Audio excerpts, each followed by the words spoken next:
Pelaksanaan pemberlakuan pembatasan kegiatan masyarakat skala mikro di Banjarmasin telah berakhir pada 8 Maret 2021 kemarin setelah dilaksanakan 2 pekan sebelumnya. Pemko Banjarmasin pun masih belum mengambil tindakan untuk memperpanjang kembali PPKM. Meskipun status PPKM belum ditentukan, namun tim akan terus memperketat prokes kesehatan pada warga.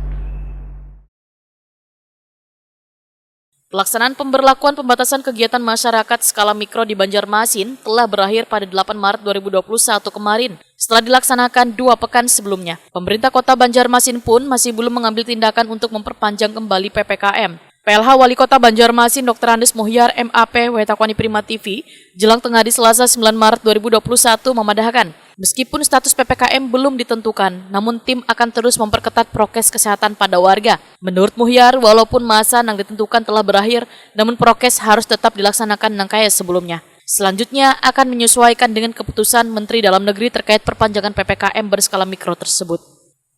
Ya, perpanjangan itu kan hanya legalitas saja.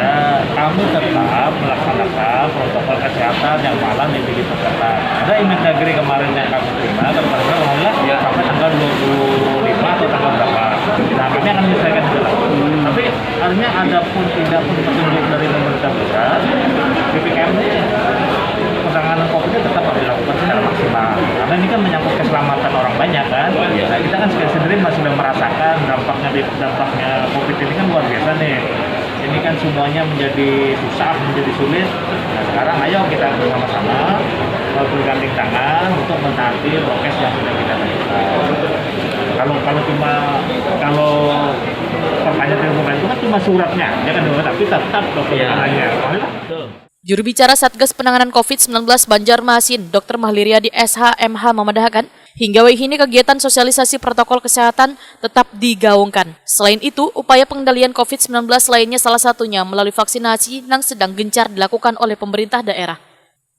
Dengan seluruh anggota Satgas Penanganan COVID-19 Banjarmasin, tentu akan mengikut juga kepada instruksi dari Menteri Dalam Negeri yang memang di dalam instruksi ada pembatasan waktu sampai dengan tanggal 8 Maret kemarin.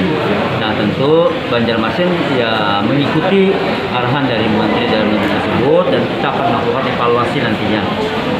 Berarti ini saat ini transisi atau kosong? Ya, kita saat ini tentu tetap pada kegiatan penguatan sosialisasi kepada masyarakat untuk selalu menggunakan protokol kesehatan, dan ini juga bagian dari pengendalian COVID-19 adalah pelaksanaan vaksinasi itu sendiri. Tim Satgas Penanganan COVID-19 ujar Mahliriadi akan melakukan evaluasi mengenai pelaksanaan PPKM berskala mikro yang telah dilakukan di Banjarmasin beberapa pekan terakhir.